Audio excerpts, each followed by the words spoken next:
Wayne is in Ashford. Wayne, good evening. What's your question? Hello there. My employer has been paying me incorrectly for the past few months, and now he wants me to pay back the incorrect payment. It's due to overtime, which the pay clerk was under the impression that I was entitled to overtime.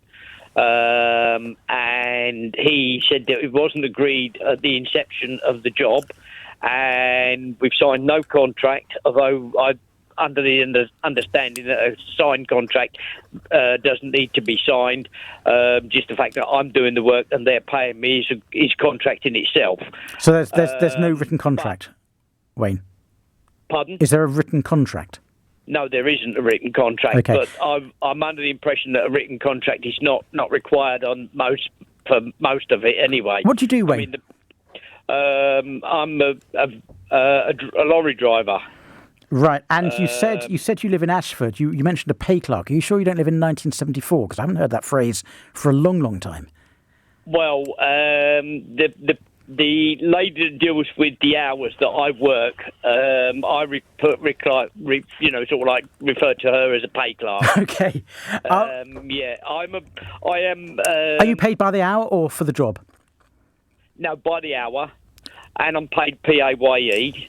Yep. And the annoying thing is okay, fair enough. If they've made a mistake, he says I am duty bound to pay it back. Well, fair enough. If I've got to pay it back, then fair enough. I don't mind. Yep. Are you sure, Wayne, that you don't have a written contract? Because most people on PAYE do.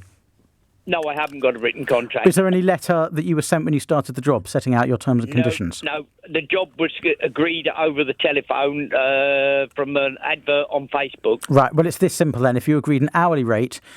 sorry, let me just clarify one point. Is the issue that you've not been paid for the number of hours you've driven, or is the issue that you've not been paid at an enhanced rate for some of those hours? No, the issue is that I have been paid at an enhanced rate. And your boss is saying you should only get the basic rate? And I should only get a basic rate. Okay, I think you might be right on this one, Wayne.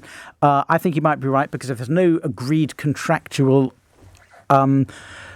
provision saying you get a higher amount once you go over a certain number of hours, you're not entitled to a higher amount once you've gone over a certain number of hours. Okay.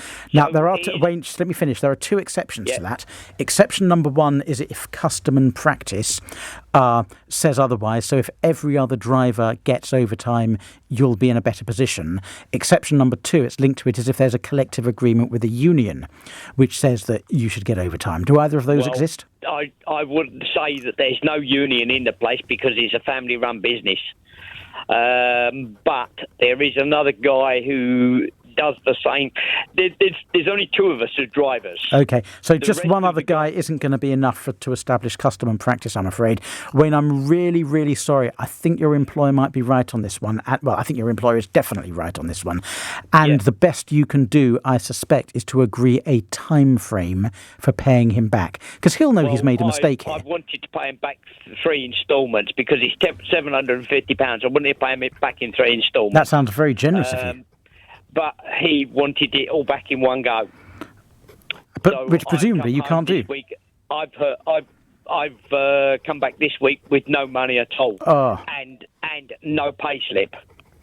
Okay, so it's not been. So it appears at the moment it's not documented. Yeah, the difficulty is that employers are actually allowed to make deductions from wages if it's to recover an overpayment that was made in error. And it sounds like this one was. So legally, he is entitled to do what he's doing. Morally, what a revolting employer you work for, Wayne. Yeah. I'd do everything I can to find a new job. I know that's not an answer to what you phoned in for. The thing is, at the time when I took the job on, at the hourly rate that was agreed, it was good money. Then 2 weeks into the job, I ended up getting paid overtime. Yeah, Wayne, I really sympathise with you. I'm afraid I don't think you have any case for keeping that money, and your employer's right, even though everyone, I think, listening would agree with you that he should morally be giving you time to pay that back. I'm going to move on, Wayne, only for time, but I wish you the best of luck in finding a new job, because I think you should. Your employer sounds like a really nasty person to work for.